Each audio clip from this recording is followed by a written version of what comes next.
Değerli yoldaşlar, Komünist Yoldaşlık Hareketimizin geldiği aşamayı, yaşadıkları somut durumu, sorun ve çözüm yollarına ilişkin kapsamlı bir mektupla tekraren de olsa açıklayıcı ve yaratıcı yanıtlar vermeyi sizlere karşı etik bir görev saymaktayım.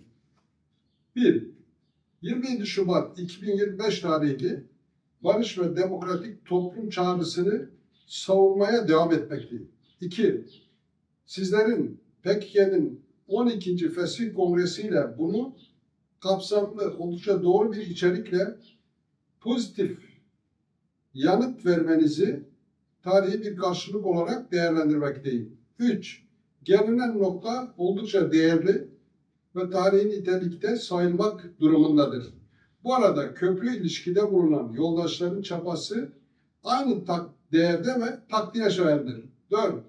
Tüm bu yaşanan gelişmeler sonunda tarihi bir dönüşüm sayılması gereken bir demokratik toplum manifestosu hazırladım. Bu manifesto yaklaşık 50 yıllık Kürdistan devriminin yolu manifestosunu başarıyla ikame edecek niteliktedir. Sadece Kürt tarihsel toplumu için değil, bölgesel ve küresel toplum için de tarihsel, toplumsal bir içerik taşıdığına inanmaktayım. Tarihi manifesto geleneğinin başarılı bir örneğini teşkil ettiğinden kuşku duymamaktayım. 5. Tüm bu gelişmelerin İmralı'da gerçekleştirdiğim görüşmeler neticesinde yaşandığını açıkça belirtmek durumundayım. Görüşmelerin özgür irade temelinde yürütülmesine azami dikkat gösterilmiştir. 6. Varılan aşama yeni adımlarla pratiğe geçmeyi gerekli kılmaktadır. Bu aşamanın ve gerekli adımların da tarihi nitelikte olduğunun önemli belirtilmesi, anlaşılması ve gereklerine bağlı kalınması, yol alınması açısından kaçınılmazdır. Varlık inkarına dayalı ve ayrı devlet amaçlı PKK hareketi ve dayandığı Ulusal Kurtuluş Savaş stratejisine son verilmiştir. Varlık tanınmış, dolayısıyla ana amaç gerçekleşmiştir. Miadını doldurma bu anlamdadır. Gerek aşırı tekrar ve aşmaz olarak değerlendirilmiştir. Bu temelde kapsamlı eleştiri, öz eleştiri devam edecektir. Siyaset boşluk tanımayacağına göre boşluk, barış ve demokratik toplum başlıklı program, demokratik siyaset stratejisi ve temel taktik olarak bütüncül hukukla doldurulmak durumundadır. Tarihsel nitelikte ve kader belirleyici bir süreçten bahsediyoruz. Sürecin geneli olarak silahların gönüllüce bırakılması ve Türkiye Büyük Millet Meclisi'nde yetkili ve kanunla kurulması düşünülen kapsamlı komisyon çalışması önemlidir.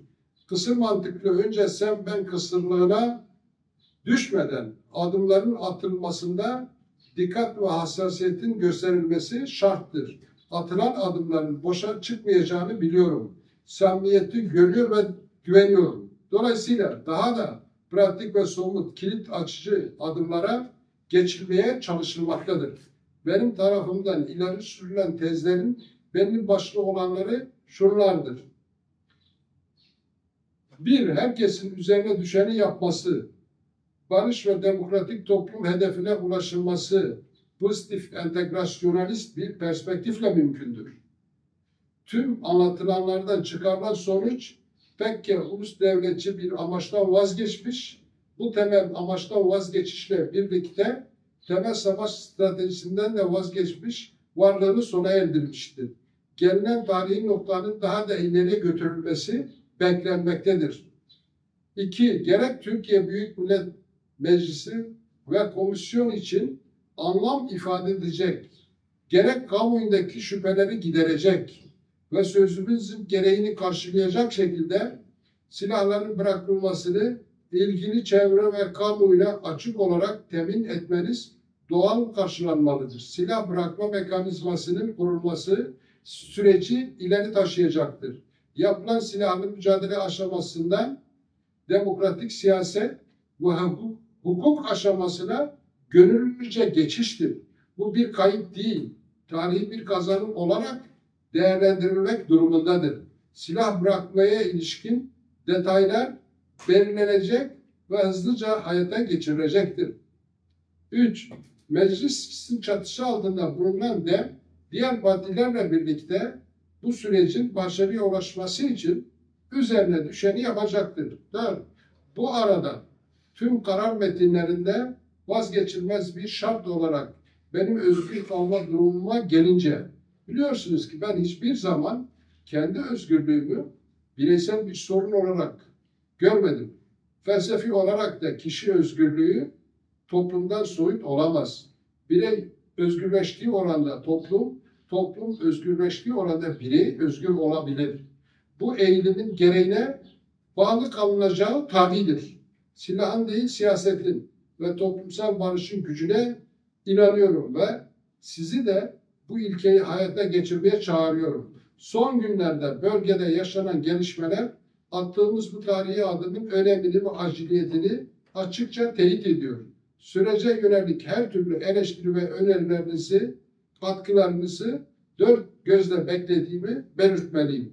Bu tartışmalar tüm ülke, bölge, küresel düzeyde bizleri, demokratik modernite güçlerini yeni bir teorik program, strateji ve taktik evreye ulaştıracağına, şimdiden bunun hazırlık çabası içinde olduğuna dair çok iyimser ve hazır olduğunu arzulu ve coşkulu olarak belirtirim. Önümüzdeki döneme çağrım, kongre kararları ve en son bu yazıda dile getirdiğim görüş ve öneriler doğrultusunda yüklenelim ve başarı temelinde gelişmeler sağlayalım. Daimi yoldaşça selam ve sevgiyle kalın.